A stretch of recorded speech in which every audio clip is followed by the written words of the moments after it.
I was born and raised in Nova Scotia, in Halifax. And then you moved to Vancouver. Moved to Vancouver when I was 19 years old. Yep. Got a record contract. You already knew you were going to be a singer.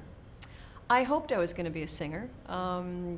It was something I always dreamed about. I had very staunch academic parents who believed in university as the only way. And I had a lot of convincing, first to go to art college, and then even more so when I got the record contract, a year into art college. I went to my dad. I didn't go to my mom because I knew she'd say no. My dad was lovely and patient. He sat there and listened to my whole story, and the only thing he said to me was, well, we better get a lawyer to take a look at that contract. Good advice. It was great advice. Yeah, great advice, yeah. Was there a moment that you can point to when you knew that you wanted to be a musician, or that you were a musician? Absolutely. I remember it like it was yesterday. It was the very first gig that the band that I was in ever played. It was at the Dalhousie Sub-Union Hall. There was 400 people there. We opened up for Mauve, which was a network band, and the reason all this happened was Mark Jowett, who was the A&R guy, was also in the band.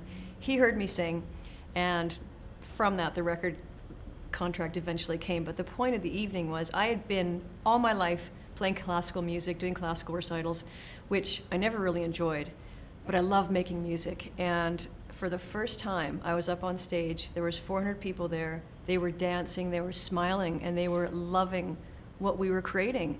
And I thought, this is the best drug in the world, and I want to do this every day for the rest of my life. And you've dedicated a large part of your philanthropic endeavors to your own school, the Sarah McLachlan School of Music. For those very reasons. I mean, I don't know what I would have done without music in my life. I really don't. It was the one thing I knew I was so good at, and as I said in my speech last night, it gave me a sense of my own value, and the idea that kids not having that opportunity, being all the music programs being pulled from the public school system, it breaks my heart.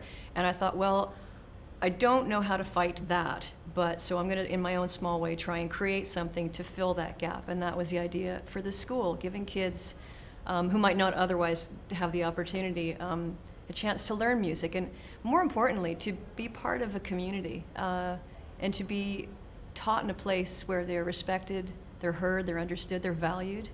And I think kids really, really need that. They need that community. And are there any examples you can point to of specific? Oh, there's been so many cases. I mean, I've gotten great letters in particular from parents who have said things like, my daughter was headed the wrong direction. She came into the program when she was 12, on the cusp of adolescence, and was making some bad choices, and the school totally turned her around. We've had other children who have come to the country, ESL, come from dire situations, have come into the school, stayed with us up until graduation, have then gone off to pursue post-secondary studies with honors, with full scholarships.